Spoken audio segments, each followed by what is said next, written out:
Good morning. And I know this is your second day already at the Sphere, but I would like to bid you welcome as well on my behalf. I'm Bejerasco, the Chief Technology Officer of WithSecure. Now, today, I would like to elaborate on this concept that we have been pushing forward ever since our B2B rebranding, outcome-based security. And my hope is that it will get you to go back to your organizations and start to get you thinking of how we can do this differently. And as Amel mentioned, I would need a little bit of your help, because when it comes to cybersecurity, it is a team sport. We can learn from each other. So hopefully you're going to share your knowledge as well, so that people here, your peers, will learn from you. All right. So now, I have a question here, and if you're connected to the Prospectum tool, as well as our audience online, if you are able to answer this will result in a word cloud. But I was told actually that if you answer very long in this word cloud, it might end up screwing things up. So 1 or 2 words only for this word cloud, and this is going to be our kind of like a little therapeutic session for us today. Like in your work, in your cybersecurity work, in your organizations, what is the most frustrating things that you can think of when you think about cybersecurity? Can you think about what is the most frustrating thing about the cybersecurity industry? The type of objectives that you may have in your organization. I will give people online, as well as you in here, maybe around 30 seconds to 1 minute to give in your answers. So hopefully you can share with the rest of the group as well. But I'm actually curious, does anyone here have access to the Prospectum tool? No one in this group have access. Okay, we'll get people online to answer this, and then I will ask you live what your thoughts are, and then ask others if they feel the same. Let's start with this group. Any brave soul who wants to share about, in 1 or 2 words, what's the most frustrating thing you can think of when you think about cybersecurity? Complexity. Thank you, sir. Who agrees with complexity? Show of hands. Quite a lot. All right, good. How about this area? Lack of talent. Thank you. So anybody else suffering the same thing as our gentleman Kimbo here is suffering? Lack of talent in your organizations. Few more. How about from this group? Anything else that hasn't been mentioned? Everyone thinks cybersecurity is so great. We're not going to have problems in this area. None. Yes, please. Users. User error. The users don't get it. Thank you. 24/7 perspective, is that the lack of 24/7 perspective? Need to be continuously protecting. Understood. So you can't let your guard down. You always need to be protecting. Thank you. So we are also getting results now online.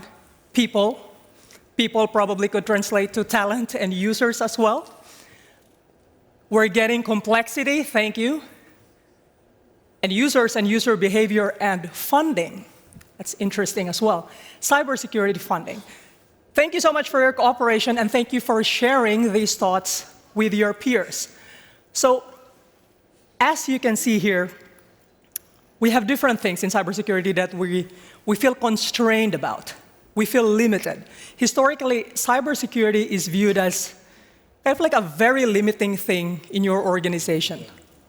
A little bit like your grumpy uncle in the corner that always says no.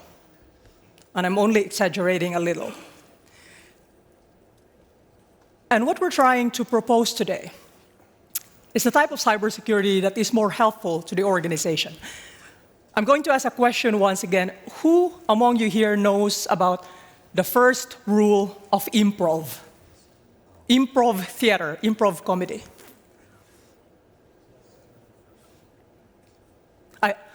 I heard something. Yes, Exactly. Thank you. Thank you so much, sir. So yes, and we are defining outcome-based security to be the type of cybersecurity that says, yes, we can help make those business outcomes happen, and here's how we can do it securely, which is a little bit different from yes, but, and even the more classic way of approaching cybersecurity, which is no, because.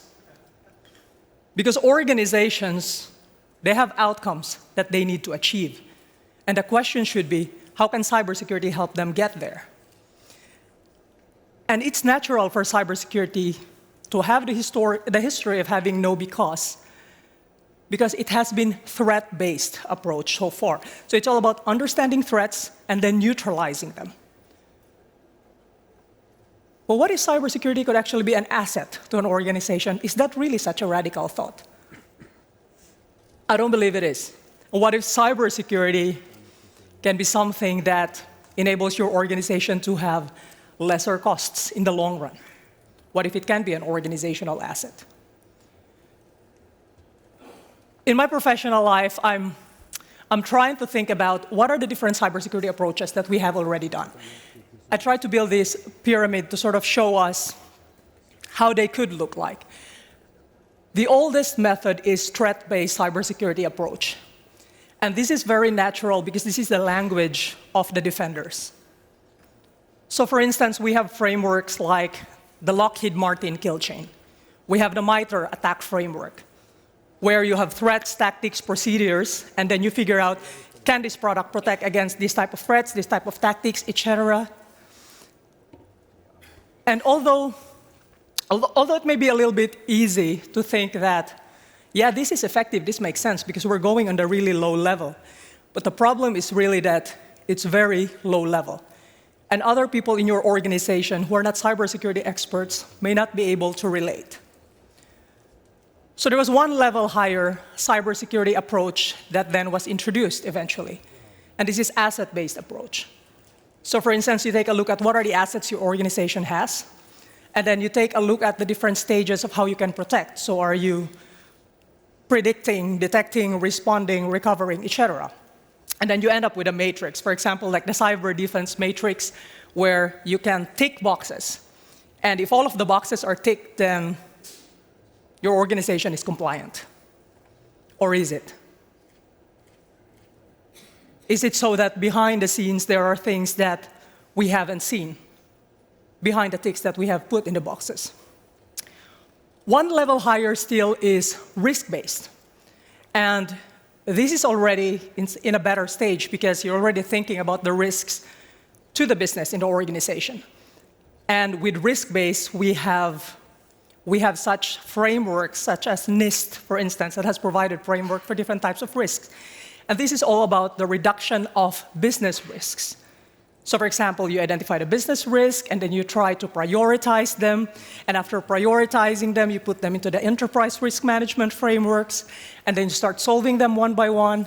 And then you have continuous monitoring and governance, rinse, repeat. So this is the framework that many more mature organizations are now using. But what we're trying to introduce is still one level higher, which is outcome-based. Now, these are not cybersecurity outcomes. These are business outcomes, where we think about what does the business wants to accomplish, and without throwing away risk-based, asset-based, or threat-based, we take a look at, okay, if this organization wants to achieve efficiency, what are the risks to that? And behind the risks, what are the assets? And behind the assets, what are the threats? That kind of approach allows people, especially in the upper levels of the organizations, the C-suite or the board even, to understand what is the purpose of cybersecurity in this specific organization. Now, so that I don't end up talking about something that's abstract, here are some sample outcomes, and I'll try to go through them in order to illustrate my point. So firstly, enhanced operational resilience. Okay, so what if I'm an e-commerce website? I would like to have enhanced operational resilience. Everyone in the organization understand that it's high level enough. For an e-commerce website, so what does that practically mean? One level lower could be every time during Black Friday, Black Fridays are where I get 50% of my profits in e-commerce website. So I would like to have 100% uptime on Black Friday and as low latency as possible. Okay, good. So what are the risks to that? So we go one level lower. The risks to that could be that, well, if my website went down, for instance, or if customers no longer trust me because I took shortcuts during those times. All right? So below those risks, what are the assets? The assets could be my e-commerce site, the validation for the credit cards coming from the customers. All right? So what are the threats then underneath those assets? There could be DDoS attacks that happen during Black Friday to your website. Or there could be credit card theft that happened to the website during these times where customers could lose their trust to you. So going one level lower, starting with the outcomes. Another one, maximized operational efficiency. All right, so let's say I'm the type of organization who's using AI to perform predictions on customer behavior. And what is the biggest risk to my operational efficiency if that somebody tampered with the data going to my training sets for the AI? All right, so what are the assets behind these risks? That would be the training sets of my AI, the data that I have, my data scientists, the platform. And what are the threats behind it? If somebody poisoned the data going to my AI, then that would be very bad for my business. A final illustration, and customer trust. So how can cybersecurity help customers trust this organization even more? So what are the risks to this? So for example, if the organization introduced something bad to the customer, something bad to their networks, something that compromised them, that would be really bad for trust, really, really bad for the organization's reputation. So what are the assets behind it? Could be that the organization creates applications, pushes that down to customers. And what are the threats behind these assets? Supply chain attack, for instance.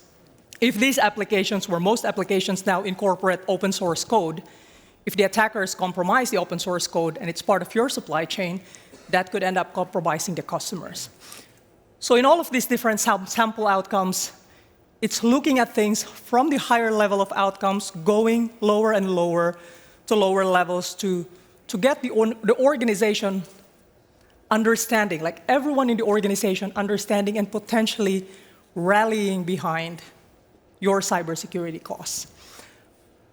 All right, I'll stop talking now and get again one's feedback from this group. This is also a question, once again, for Prospectum online. So as usual, 1 or 2 words. Please put it in the word cloud. What are the outcomes that your organization seeks to have? Let's see how similar or different we are. And while we wait for online, I will start looking again at people. I think nobody answered from this area earlier, so I will look at this area. Who wants to share one outcome? It can be very generic, by the way, coming from your organization. Thank you. Sorry? Repudiation, all right? Who agrees with that? Okay, there was one, different outcomes. Anybody else?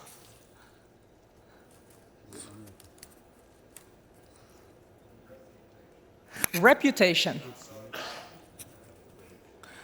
A reputation. A reputation, not a repudiation. Okay, all right. So reputation, who agrees with reputation? Organization would like to keep and even enhance their reputation to their partners, to their customers. There's not a lot of organizations here who want to have good reputation. That's interesting. All right. We are also getting results online, so there's reputation as well. Peace of mind, that's really good. Business continuity, customer trust, compliance. Is there anything here at all from people in this audience who you believe that, okay, that doesn't make sense as a business outcome? Would all of this make sense to you as well?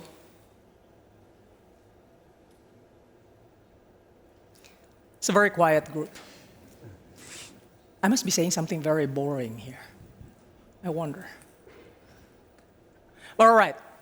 So if we look at this, and like even in WithSecure, it's definitely relatable that these are typical outcomes that the business is looking for. And if you think about it, maybe it makes us realize how similar we are and how similar may be the problems that we are trying to solve in cybersecurity. Now,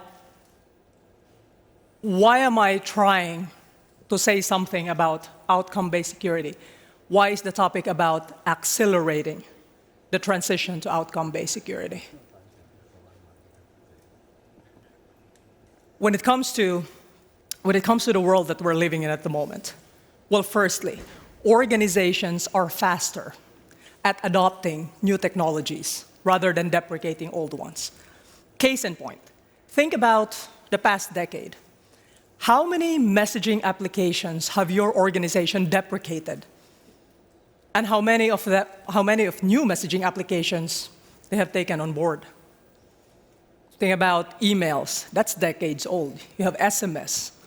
You have WhatsApp, Signal, Messenger, Facebook Messenger, iMessenger, Viber. Maybe we have let go of the old Yahoo Messenger. But still, there's so many more coming in play. And the question really is, with all of this width of the attack surface, should we protect everything with the same ironclad level of protection? Does it support the business outcomes if they have the same level of protection, considering that the attack surface is quite wide? And then secondly, there was somebody who answered about funding earlier. Cybersecurity budgets. They're very limited within organizations. And if your cybersecurity says, no, you can't go there because that's risky, do you think that's a way of getting the cybersecurity budget expanded in the next budget cycle?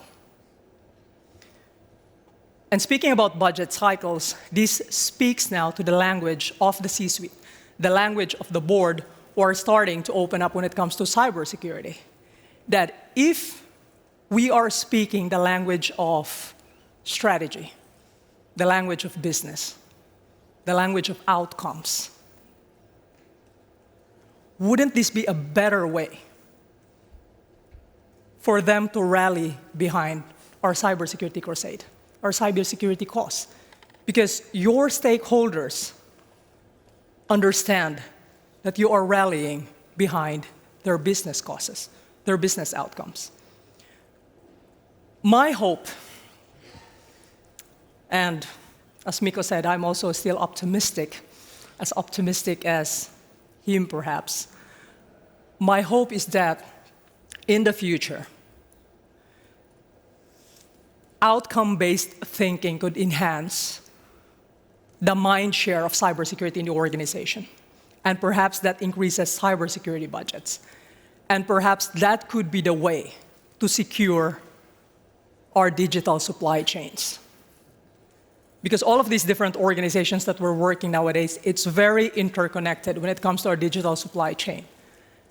And perhaps thinking about these outcomes would enable us, all of us, to have a safer digital future. Thank you.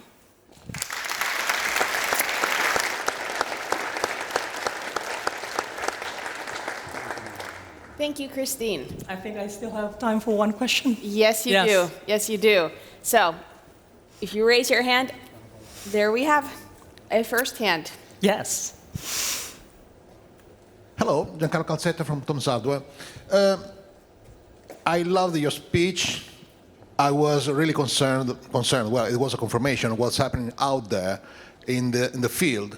When you lost your poll, what's the most frustrating thing for IT managers and security managers? People. Sorry, what was the question? People. Yes.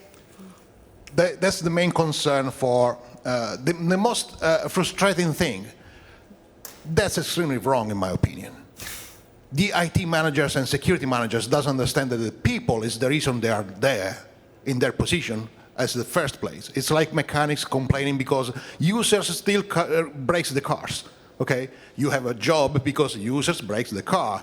Okay, that's not the only side in IT security, but it's one of the most important ones. Agreed. Okay, there are technologies that are there to prevent mistakes from users. Why? I do understand the outcome security approach, but if IT managers and security managers still complains about people clicking the wrong button, they are on the no, we can't do that approach. Yes. Instead of yes, we can in this way. Yes. What can we do to convince them to go beyond the no, it's not people's fault. It's lack of a process and software and technologies. And it's a very good point and a very good question as well, because if we think about it, why do IT managers think this way? Like, what has happened with them in the past? What have they read about? Why they believe people are the problem? Well, for one, if you have untrained people, and then you're looking at the bottom of like the threat-based cybersecurity approach, you're gonna think people are gonna click on phishing links, and therefore I'm gonna have a phishing problem. Like, how do I protect against these people clicking the phishing links? Maybe I should give them cybersecurity trainings. So this outcome-based security, I'm hoping, and we have a lot of work to do here, hoping that it would penetrate even the lower rungs of the organization so that this kind of thinking that people are the problem, it's not going to go away very quickly, especially if you're a technical person and you want to solve something in a binary fashion. But the thinking of outcome-based could actually get them to thinking that, yes, these are the threats that are caused when people click on these links, but what are people actually doing? Why are they clicking? Are they working in finance? Are they working in HR? Are they trying to take in resumes from different areas of the organization? Do people message them in LinkedIn, for instance? And of course, that is a business goal in an organization. You want to increase your workforce. For example, if you're a startup, you double your workforce in the next year, you're bound to have a lot of resumes coming in, etc. And you can't say that the HR people are the problem. So starting from that thinking, what risks do we see that the HR people are going to be facing? Because they are assets of the organization. People are assets of the organization. And what are then the threats that they will be seeing? And then we can start figuring out what are the protection capabilities of that. But I'm hoping that it's always going to be linked to what are they trying to do? What business outcomes are they solving so that we can have the right kind of security solutions to help them? Not that they are the problem and then cybersecurity is the one that we need to hold at a higher ground. Because cybersecurity needs to support the business. I hope that answers your question. I hope they get it, yes. Like I said, we have work to do. Yes, he gives a thumbs up. So thank you for that question, and thank you for the fantastic answer. Thank you. And let's give Christine a round of applause. Thank you, and thank you for the participation. Thank you enough. Thanks.